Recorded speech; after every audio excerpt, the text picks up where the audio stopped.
Magandang araw po sa inyong lahat. Ngayon po ay April 18, 2023, Martes para sa ikalawang linggo ng Pasko ng Pagkabuhay.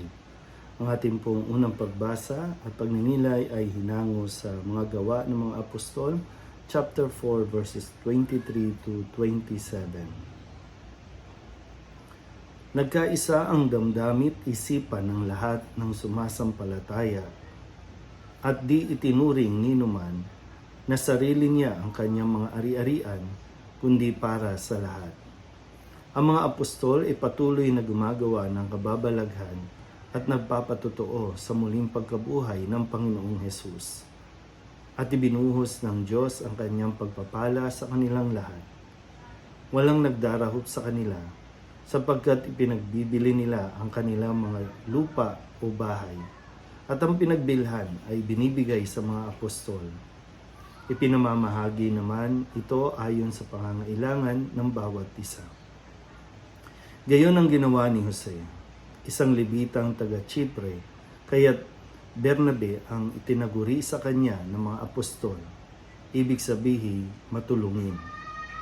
Ipinagbili niya ang kanyang bukid at ibinigay sa mga apostol ang pinagbilhan. Ang salita ng Diyos.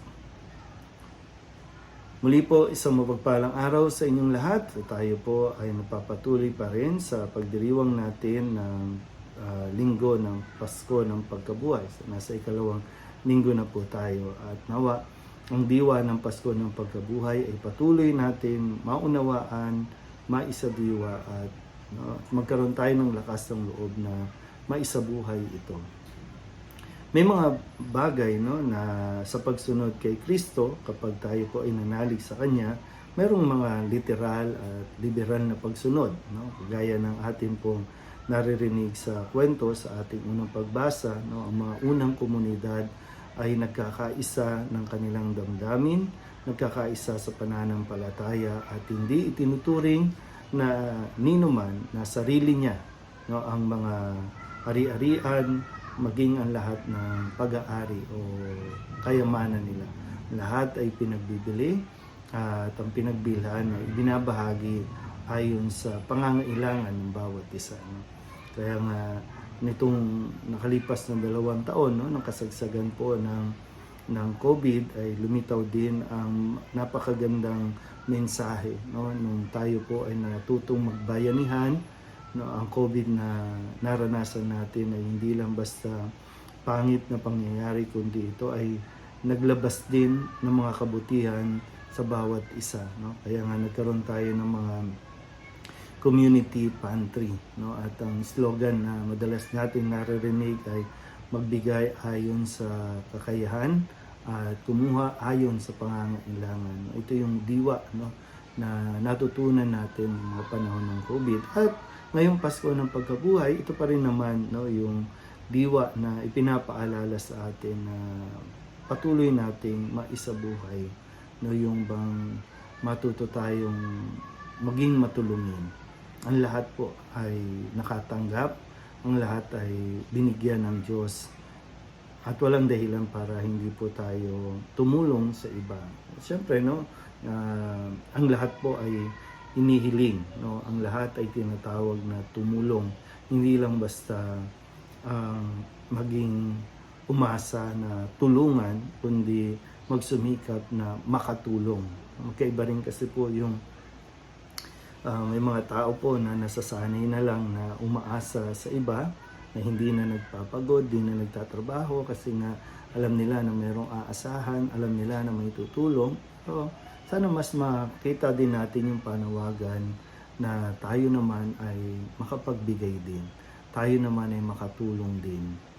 Dahil masarap sa pakiramdam yung ikaw ay nakakapagbahagi, ikaw ay nakakatulong, kaysa ikaw yung tinutulungan. So, siyempre, sa tamang konteksto, may mga panahon na tayo po ay nangangailangan, pero may mga panahon din na tayo po ay kailangan din magbigay at tumulong. So, hindi totoong wala tayong maibibigay. Ang kadalasan lang kasi umiiral sa ating mga puso ang pagiging makasarili.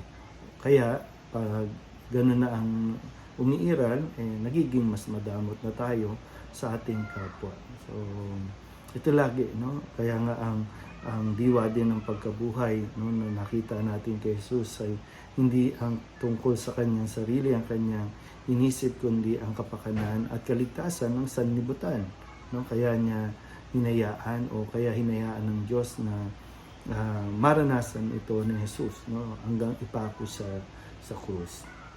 Pero ito po, no, katulad ng mga natutunan ng mga apostol, natutunan ng mga nakapakinig ng mabuting balita na si Kristo'y namatay, si Kristo'y nabuhay at babalik muli, ay sikapin din natin na makatulong, sikapin din natin na maisabuhay natin ang diwa ng mabuting balita sa pamamagitan ng pagbabahagi, no, ng mga biyaya na natatanggap natin. At tandaan po natin, no, anumang biyaya na ibinigay ng Diyos sa atin ay hindi lang ibinigay para sarilinin natin, kundi ibinigay yan para tayo ay maging daluyan ng pagtulong, no? Maging daluyan ng grasya ng Diyos. So, tandaan natin, hindi lang yan ibinigay para sa sarili lang natin, kundi para makatulong din sa iba. Muli po, isang mapagpalang araw sa inyo.